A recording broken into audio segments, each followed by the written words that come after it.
Sogoma foli di alamembaga cɛ muso denmisɛn ani maakɔrɔ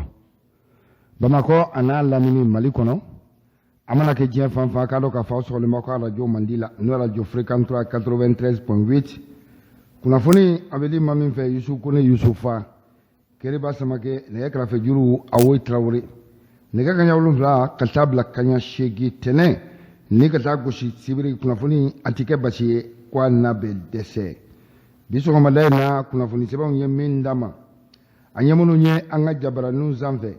kunnafoniw n'a nasira an yɛrɛ ka wuli ka jɔ kɛra minnu seere n'o ye kunnafoniw ye an bɛna an da don minnu na ka walawala dɔɔni dɔɔni yanni an ka maa welelen Sidilamin Danbele monsieur le maire yanni ale ka kɛnɛ sɔrɔ a ma yira limanaw la k'a fɔ an baarakɛɲɔgɔn a n'an jɛɲɔgɔn Keriba Samake a ma kɛnɛ sɔrɔ fɔlɔ ayiwa i ka dɔn maaw sira wajulu la surɔ tun ye donba ye mawuludu a y'a minɛ wa ɲininkali tɔ min awa Keriba awa a ma kɛnɛ sɔrɔ fɔlɔ ala kana basi k'a la an ka ɲɔgɔn sɔrɔ kɛnɛ in kan yan kunnafoni k'a walawala limanaw k'u ka tata sɔrɔ a kɔnɔ badabada an bɛ dugawu k'an ka jamana in ɲɛ Maliba in ala ka jamana in sutura ala ka jamana in bɔ juguw bolo ɲin sago jugu sago ala kana an ka jamana in kɛ jugu sago ye koyi ala ka jamana in kɛ jamanaden yɛrɛ wolo sago ye minnu ko anw ka Mali a bɛ dusukun de la koyi a tɛ da la Mali ne ye maliyɛn ye a bɛ dabara in de la ten pa Mali ala kana k'olu sago ye dɛ minnu dusukun bɛ kasi su ani tile jamana in ye tɔɔrɔ min bɛ jamana in kan bi gɛlɛya min b'a kan adamadenw bɛ fagala cogo min o hami bɛ maa minnu na a degun b'u kan tɔɔrɔ b'u la ala ka jamana in k'olu sago ye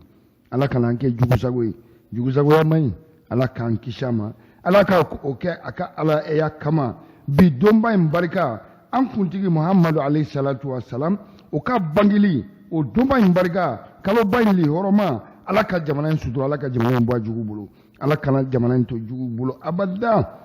sutura birifani a bɛ masaba in bolo ala k'a fɛnsɛ an ka jamana in kan ka jamana in sama k'a bɔ ayiwa nin gɛlɛya in kɔnɔ san joli depuis 2012 anw bɛ nin gɛlɛya in kɔnɔ guerre asymétrique narcotrafiquant djihadistes a sugu bɛɛ a bɔyɔrɔ ala de b'a dɔn a tali ka bɔ jamana in kan a se bɛ ala de ye ala k'o kɛ a ka ala yɛrɛ kama bidonba baraka alayhi salatu wa salam ba Awoyi Tarawele i bɛ fiɲɛ bɔ a senkɔrɔ an bɛ taa kana n bɛ n bolo bi ka cu fasiridi sɛbɛn sɔgɔmada in na n bolo ɲɛfɔlɔ an ko le maliyɛn a ka lɔgɔkun bɔli fasiri sɛbɛnba o de Yusufu Sangare fulakɛ a ko an ka taa min ye i ka dɔn ka fɔ ministère de la défense et des anciens combattants a ko min ye ministre Sadio Kamara a y'a yira k'a fɔ a ko min ye i ka dɔn k'a fɔ jamana in bi a ɲɛmaw jamana mara bɛ minnu bolo bi n'o ye golo masilen tabaw ye a ko n'i ma t'u gosi i t'a kɔrɔ ko dɔn a ko bi jamana ɲɛmaw o y'a yira k'a fɔ yuruguyurugu a kan ka kɛlɛ an ka jamana kɔnɔ maa o maa n'a y'i da fa foroba mugu la k'i k'a fɔɔnɔ a b'i fɔɔnɔ cogo di a ko bi min ye alo jamana marabaaw ye n'o ye an ka golo masilen tabaw ye a ko a ka daminɛ olu yɛrɛ la k'a lajɛya jamanadenw ye k'a fɔ mati to abada maa o maa n'i ye jamana ni nafolo yuruguyurugu n'i ye jamana ni sɔrɔ i kelen ta ye k'i b'a fɔɔnɔ Sadio Kamara n'ale ye i ka dɔn k'a fɔ Mali an ka jamana bi ministre de la défense transition kɔnɔna la a ko n'i y'a ta k'a lajɛ bi an bɛ yɔrɔ min na i ko bi a ko kɛlɛ a fɔlɔ a bɛ daminɛ olu yɛrɛ ka bunakun kan koyi kɛlɛ a bɛ waso olu ka bunakun kan k'a sababu kɛ min ye i ka dɔn k'a fɔ nafolo bunakunba min n'o cɛra k'o di ayiwa golo masilen tabaw ka ayiwa i ka dɔn k'a fɔ u ka kɛlɛkɛminɛnko la an'u ka avion ko la o nafoloba ko tarangila ko ye nafolo min bɛ t'i jɔ CFA wari a miliyari 1230 milliards a ko min ye o nafolo ye ni a bɔra jamana wagandɛba kɔnɔ an ka golo masilen tabaw k'olu kɔkɔrɔma don awa min ye minɛnkow ye n'o ye ayiwa kɛlɛkɛminɛnw ye ni ka taa se ayiwa avion ma a ko nafolo tarakira o nafolo min tarakira o ye k'o man ka se ka ye ka to yen ten ka kɛ e nafɔ foyi ma kɛ o kosɔn a ko an bɛ yɔrɔ min na ko bi a ko kɛlɛ fɔlɔ min ye i ka dɔn k'a fɔ kokajɛ ye k'a daminɛna olu ka waati o yɔrɔ de la koyi kokajɛ min n'a bɛ senna bi a ko n'i y'a ta k'a lajɛ a ko maa caman y'i yɛrɛ sɔrɔ i ka dɔn k'a fɔ mɛdinɛkura soba kɔnɔ koyi bamakɔkura soba kɔnɔ n'o bɛ kasobonba ko fɔ a ko bi a ko min ye i ka dɔn k'a fɔ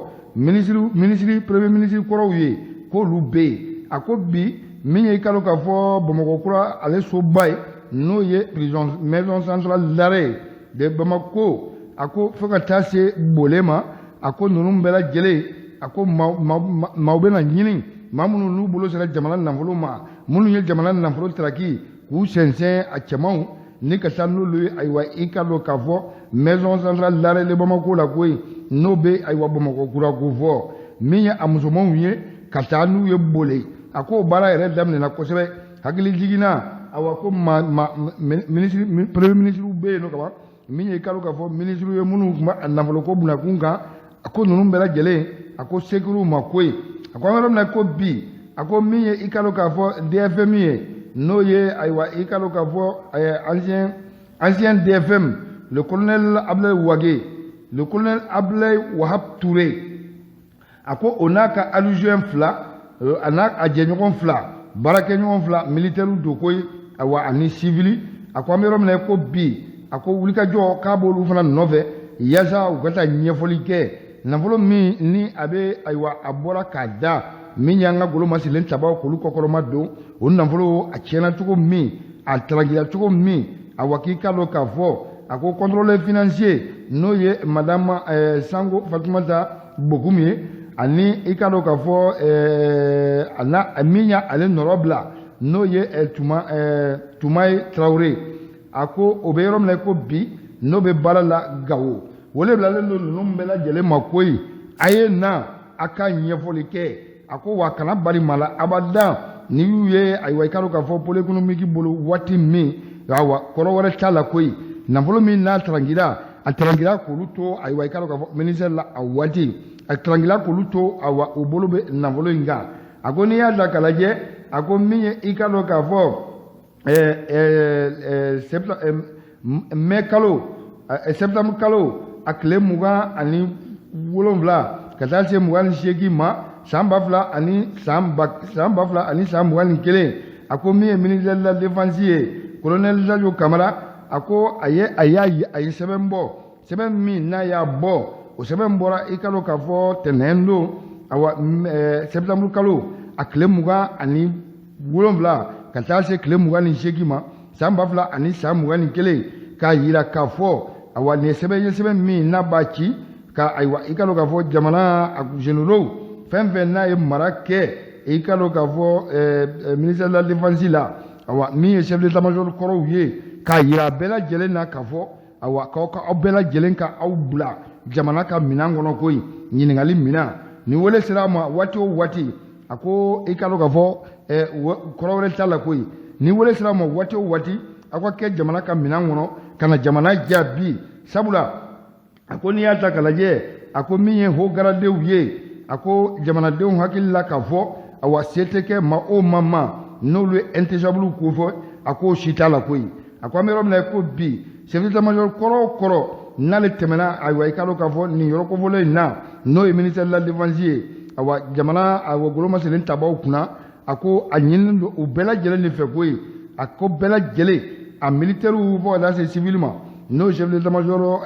généraux ye a militaire civil fɛn fɛn n'a ye baara k'u bolo a ko ɲininkali k'a bɛ tɛnkun bɛɛ lajɛlen na koyi bɛɛ de bɛ jamana jaabi sabula jamana nafolo a tarangira a ko n'i y'a ta k'a lajɛ a ko min ye i ka dɔn k'a fɔ o haut-gradés ye a ko ninnu bɛɛ lajɛlen a ko caman b'u la kaban minnu n'olu lamɛnna koyi pôle économique et financier fɛ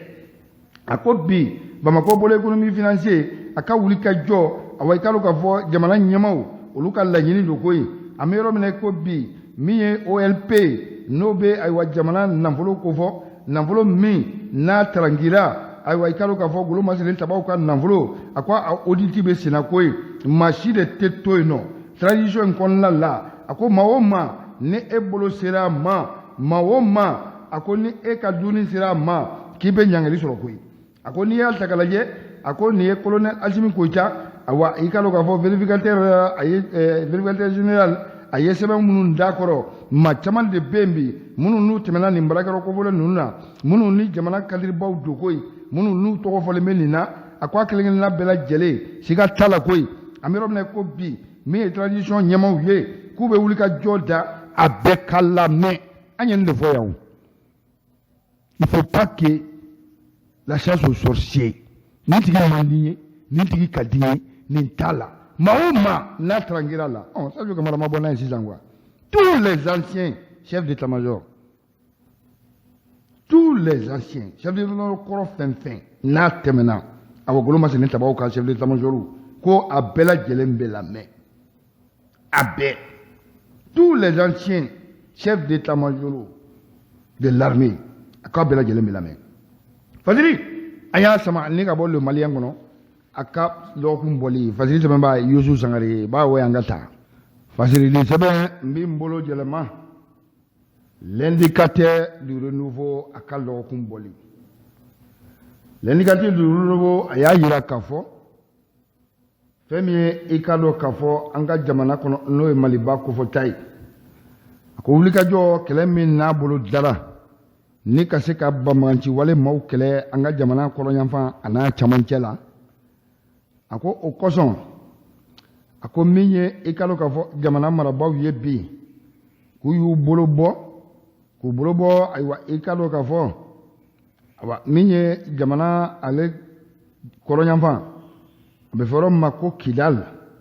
a ko min ye armée français ye barika ni ko ka o ka tali joona joona ka Kidal a n'a marabolo k'olu bolo bila a ko jamana marabaaw k'u ye wulikajɔw bolo da o siga t'a la koyi a ko min ye i ka dɔn k'a fɔ Irisiw ka société dɔ ye société min n'a bɛ fɔ a ma ko Wagner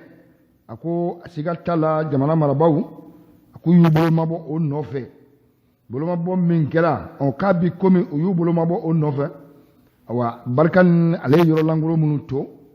awa bolomasilen tabaw olu na se ka lakana cogo min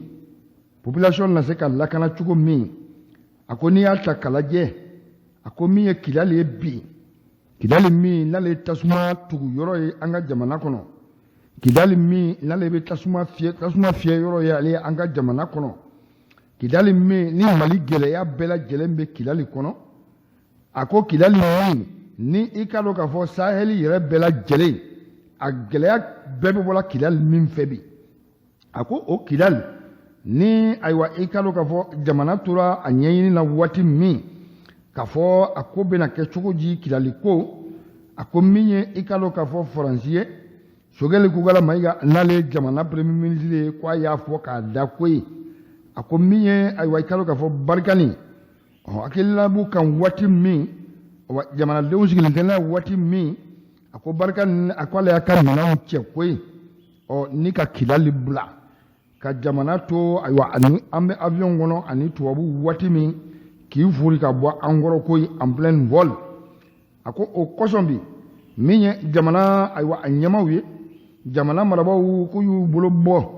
ayiwa i ka dɔn k'a fɔ an ka jamana n'o ye Maliba ye Maliba ani bɛɛ lajɛlen bɛ se ka baara kɛ koyi o de kosɔn ayiwa jamana a y'i bolo bɔ min ye ayiwa société Wagner k'i bolo labɔ olu nɔfɛ yaasa ayiwa tubabuw taara ka yɔrɔ min to n'o ye barikani kofɔta ye u taara ka yɔrɔ min to o yɔrɔ o bɛ se ka lakana cogo min a ko n'i y'a ta k'a lajɛ min ye Mali ka armée reconstituée Mali ka armée reconstituée n'o ye armée ye awa kɛlɛkɛcɛlenw ye cɛlɛ minnu awa ni minnu samala ka bɔ rébellion kɔnɔ awa banbaganci wale maaw fɛ u n'u fara an ka armée kan ani an ka armée cɛba dɔw maa 400 bɔɲɔgɔnko a ko o dɔrɔn de bɛ Kidali bi a ko an ka tiɲɛ fɔ Fasiridi Sɛbɛn ko ten Fasiridi Sɛbɛn b'a a ko n'i y'a ta k'a lajɛ o de a y'a jira k'a fɔ a ko an ka tiɲɛ yɛrɛ yɛrɛ fɔ koyi a ko nin maa 400 k'o tɛ se ka Kidali lakana cogo si la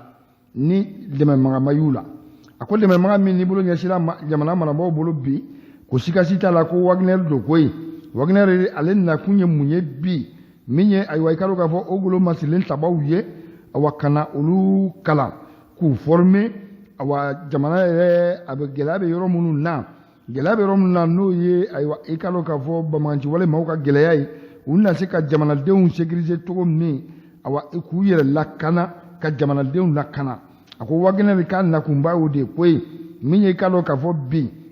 min ye i ka dɔn k'a fɔ MINUSMA ni ale tolen bɛ wa barikani kɔ in nɔ a ko bɛɛ lajɛlen b'a dɔn k'a fɔ MINUSMA olu kalikan de ye awa u ka kuma lase bɛɛ lajɛlen na olu mana kɛlɛkan ma koyi kɛlɛ lafaralaw don kɛlɛ de dun bunakun bɛ anw kan kɛlɛ min bɛ an kan n'an y'an sigi k'o lajɛ ten an ma ɲɛɲinini k'a la k'i ka dɔn k'a fɔ a kɔlɔlɔ a n'a gɛlɛya k'an yɛrɛ ta don koyi o kosɔn bi min ye autorité maliyɛnw ye a ko sigasi t'a la u y'u bolo bɔ rusilakaw nɔfɛ koyi k'u bolo bɔ ayiwa i ka dɔn k'a fɔ barikani nɔfɛ n'o ye gurupu min awa ni u ka fɔli la a ko gurupu mercenaires don koyi n'u tɔgɔ ko Wagner a ko n'i y'a ta k'a lajɛ Faransi a ye ayiwa yɔrɔ bila cogo min a ko b'a yira de k'a fɔ aw ka koba aw yɛrɛ bolo a ko n'i y'a ta k'a lajɛ a ko min ye RFI ye n'o ye Faransi ayiwa ale kunnafonidiso dɔ lɛ a ko y'a yira k'a fɔ a ko sigasi t'a la Mali ni Wagner yi ko u bolo bɛ ɲɔgɔn bolo a mɛnna koyi Mali an ka jamana autorité awa n'i y'a ta k'a lajɛ min ye golo masilen tabaw ye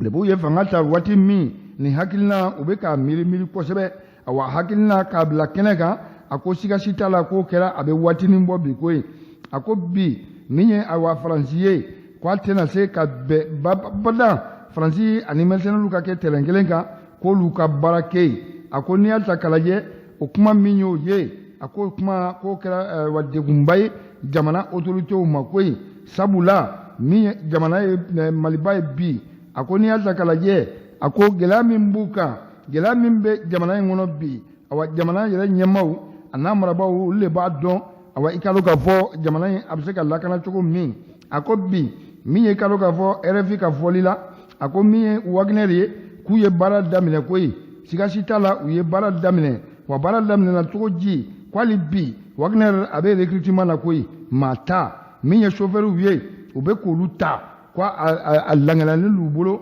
wa i ka dɔn k'a fɔ u y'a sɔrɔ dasanima la koyi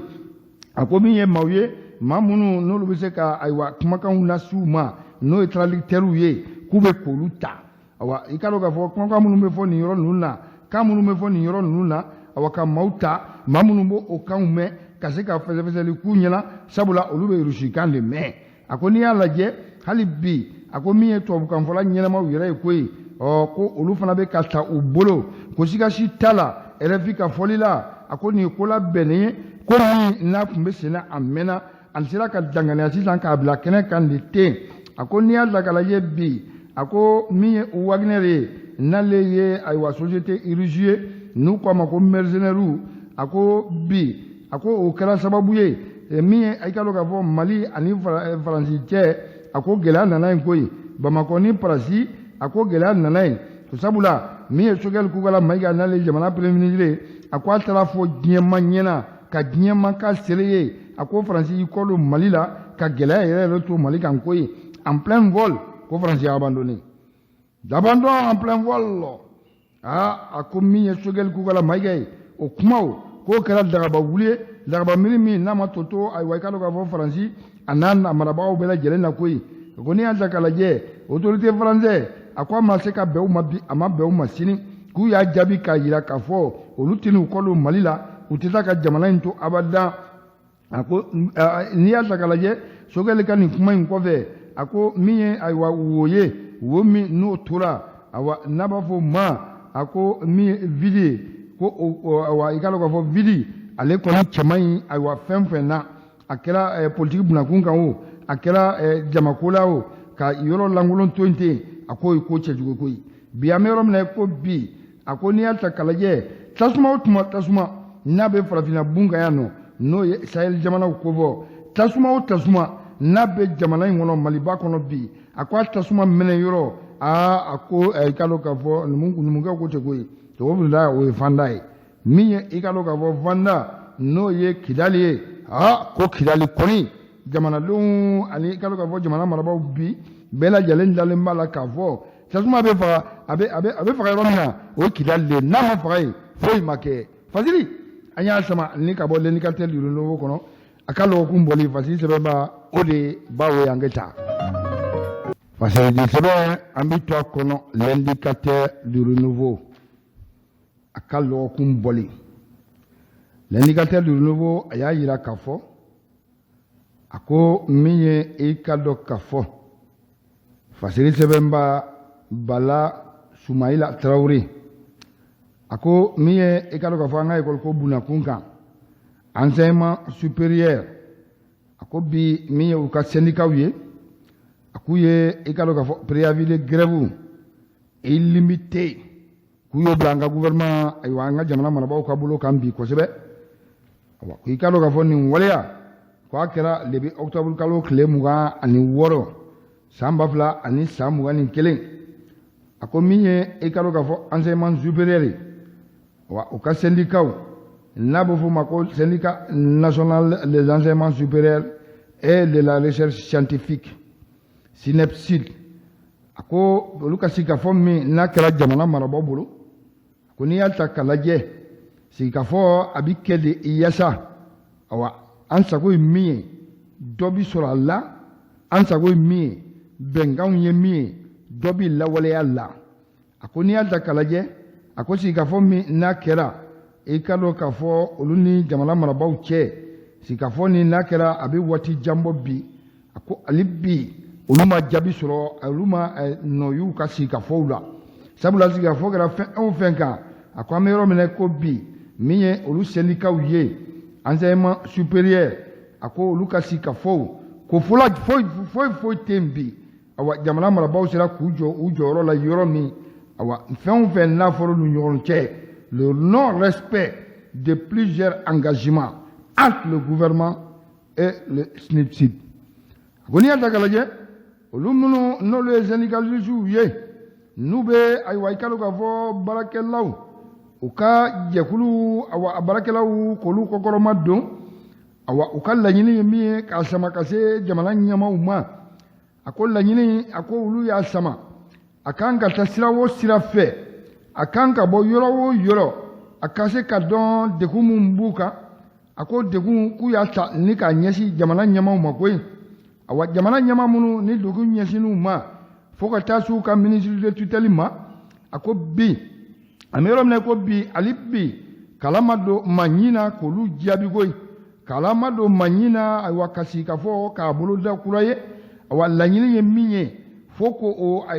bolo sɔnni da olu kan a ko an bɛ yɔrɔ min na ko bi a ko min ye i ka dɔn k'a fɔ olu syndicat ye siga si t'a la olu ka wuli ka jɔ a sera a dan na koyi u ka deli u ka laɲini sigikafɔ min n'u b'o ɲini o ni jamana ɲɛmaaw cɛ a ko olu tɔɔrɔla wa a sera a dan na bi min ye olu syndicat ye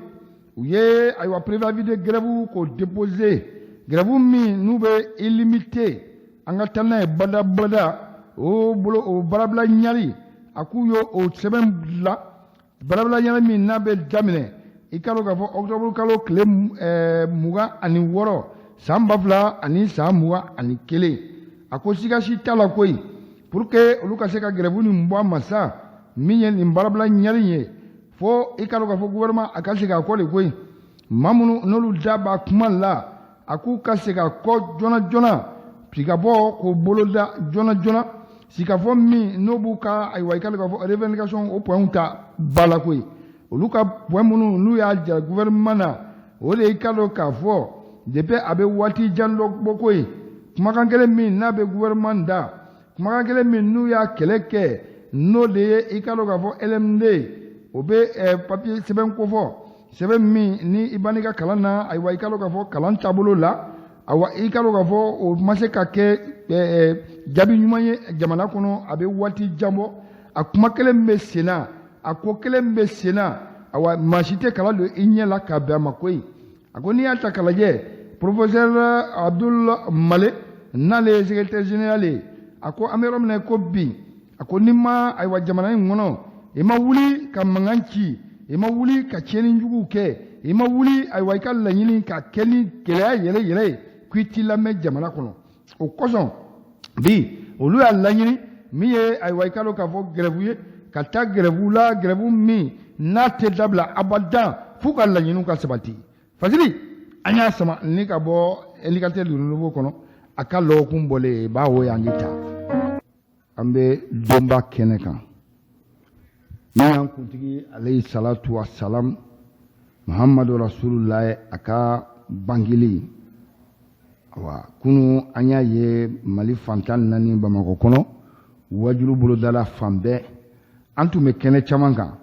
mais min ye an fa a n'an karamɔgɔ ye Alhaji Fole Seydou Kɔnɛ ala ka hinɛ la a ka denbaya golo kansigi Mohamed Sani Kɔnɛ Kasim Kɔnɛ Dr Umaru Kɔnɛ awa u ka laɲini kɔnɔ an balimakɛ a n'an karamɔgɔ Kasim Kɔnɛ